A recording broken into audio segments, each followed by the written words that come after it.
I'm Karen Bossick with Eye on Sun Valley. You know, if you've been to Ketchum, Idaho, you know the Pioneer Saloon. Opened in 1945, it's been a gentleman's club, a dry goods mercantile, a gambling casino, even an American Legion Hall. It's so popular, it even has its own ghost. Let's find out more. Steffi Whitmer, you've been a legend here at the Pioneer Saloon almost as long as the Pioneer Saloon itself. Well, not, and I beg to differ slightly. The Pioneer itself's been here a long time. The building's been here for over 100 years, and the Pioneer dates back at least until the early 50s. But as it is today as a restaurant, we're about to celebrate our 50th anniversary as a restaurant, as a prime rib house, as a steakhouse. Mm-hmm. What was the beginnings of this building? This building originally dates back that it was like a hardware store, and the neat thing was maybe 30, 40, 50 years ago, we were up in the attic and we found old pictures of the Pioneer. And then they used to gamble here in the 50s, and in the 60s, there was no restaurant. There were pool tables in the back, and it was truly the Wild West back in the 50s and 60s here, when it really was a saloon. And we've had, over the years, numerous horses come right off the street, come right through the front door, park the horse at the bar with a cowboy on it, and serve them whatever they needed.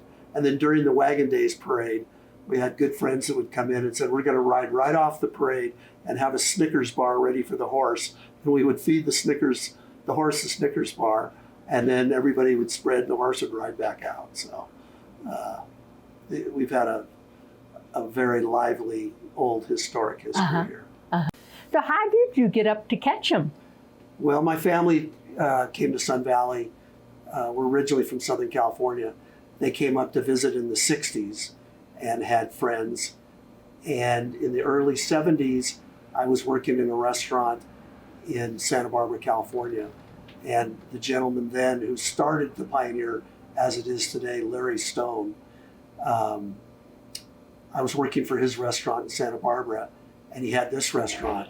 So I was recently married and just thought I'd do let's do something new. Let's move to Idaho, and I can get a job at the sister restaurant. And that was back in 1972. So. And was it a lot like it is today?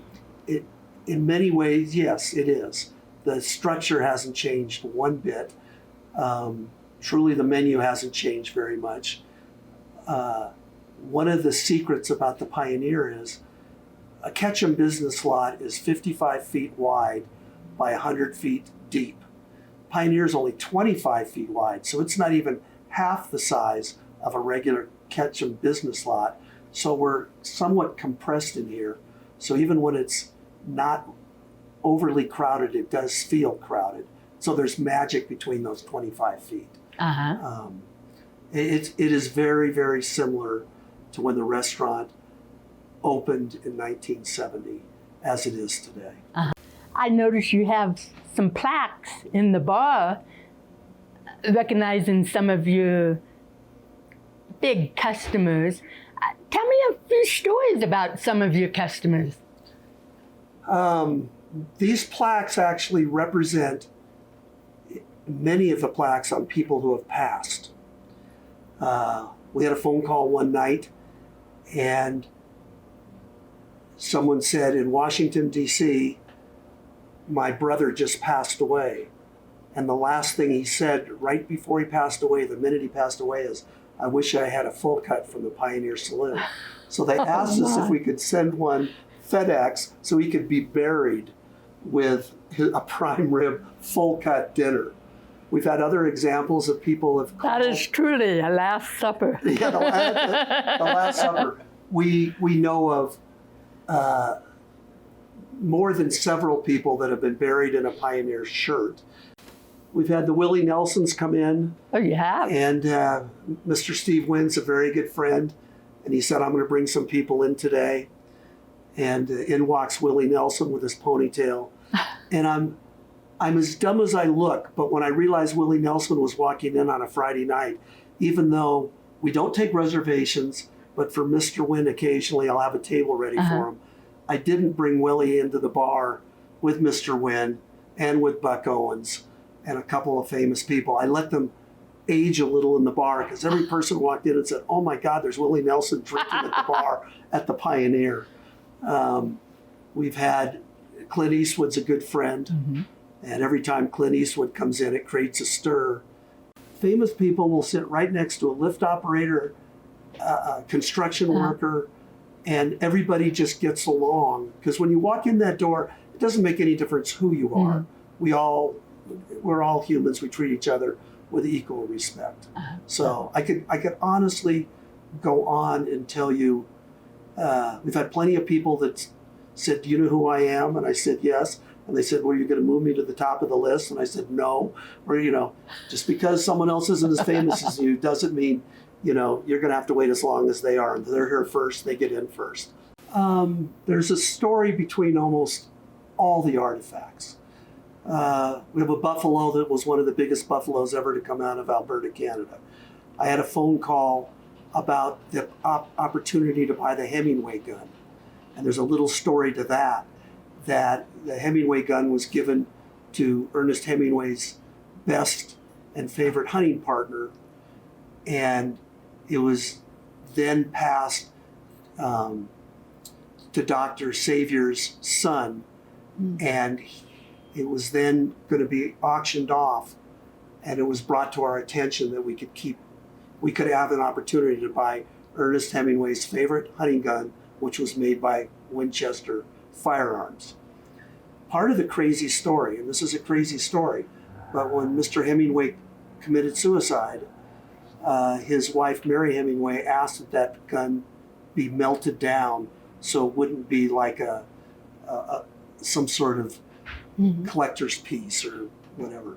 But when Al Brooks of Brooks Welding, and Brooks Welding is still in town, heard that I bought his shotgun that Ernest hunted me with, told me the story about melting down the gun that Ernest used, but he still kept the triggers, the last thing that Hemingway touched. He said, since you have the hunting gun, his shotgun, would you like the triggers? And I said, I don't think so. That's kind of bad juju. I don't need to go there and stuff. So we need to take a quick break. When we come back, we'll have the blood-curdling story of the ghost of Pioneer Saloon.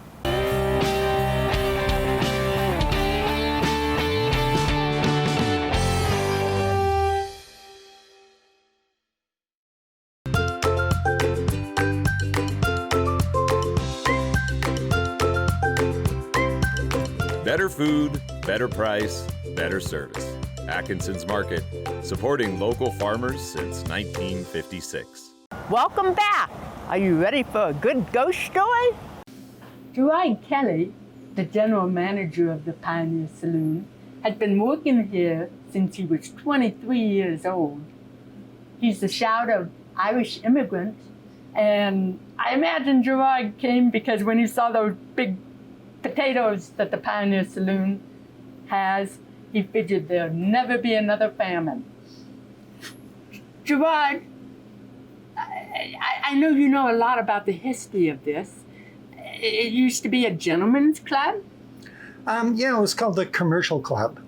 And my understanding is it evolved into a gentleman's club and a gambling club in the 1950s.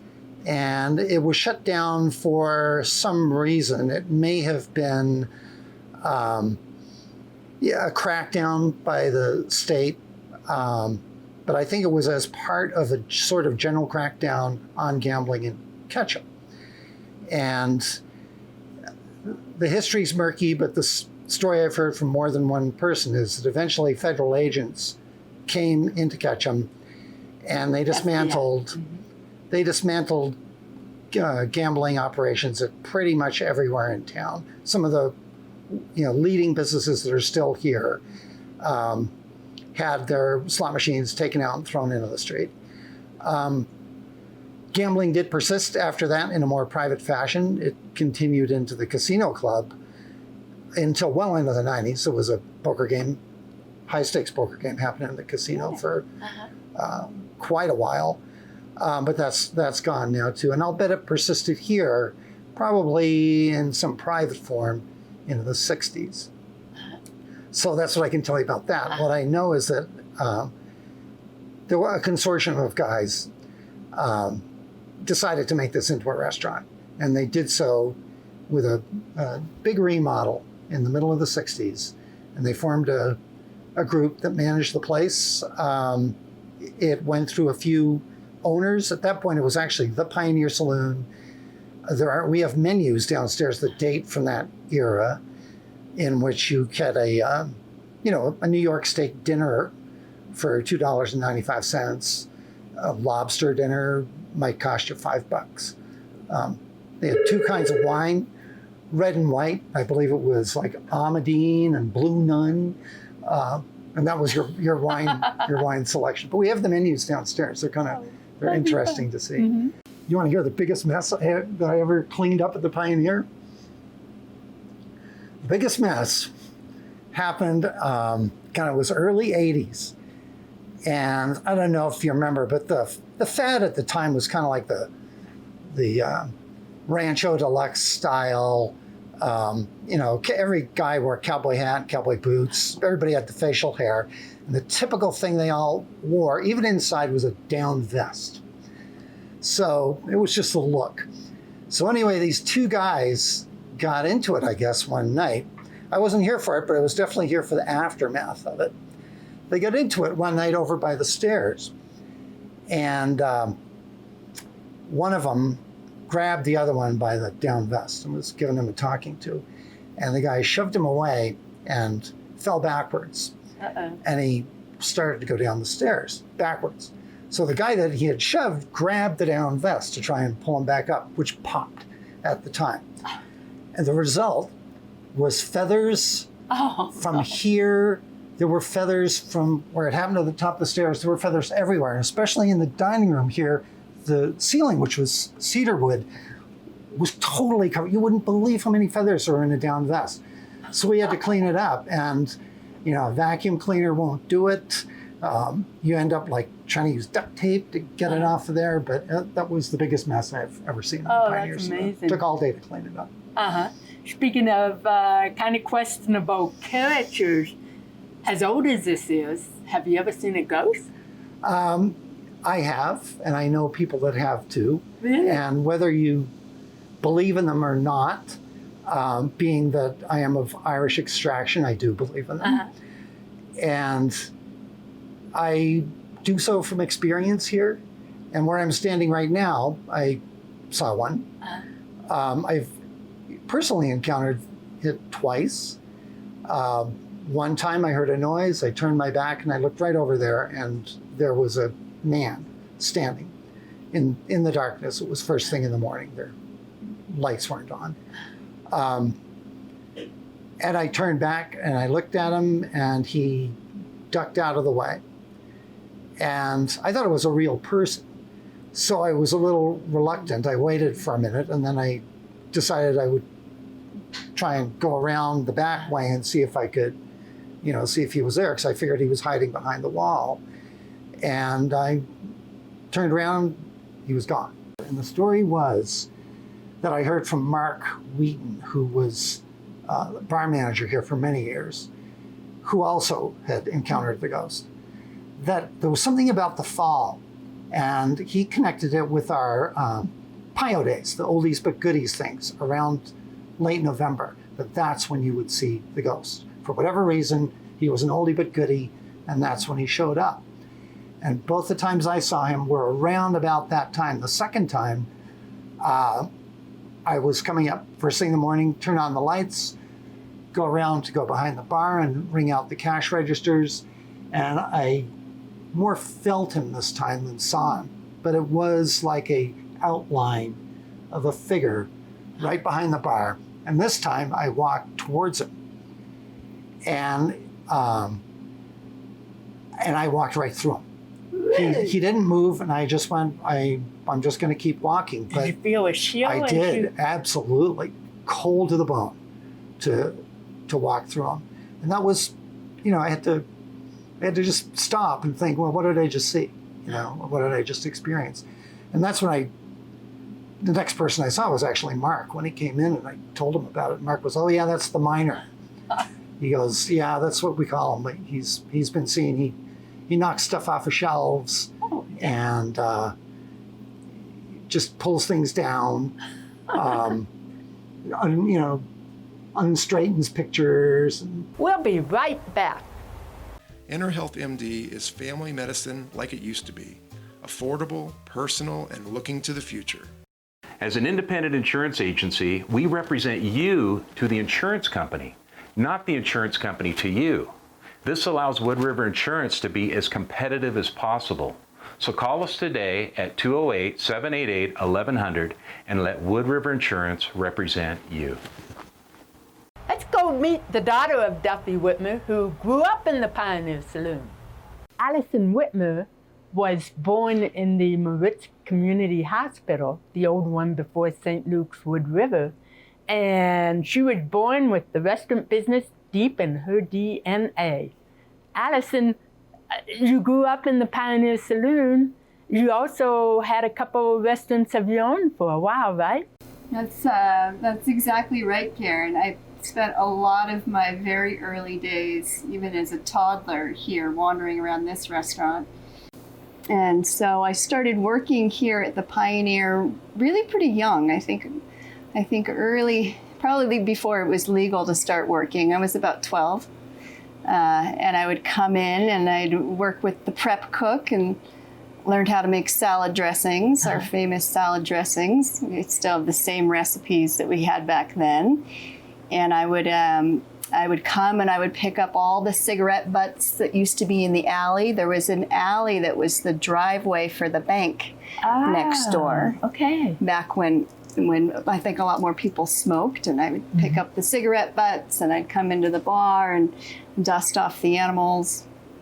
And I worked my way up through just about every job in the restaurant.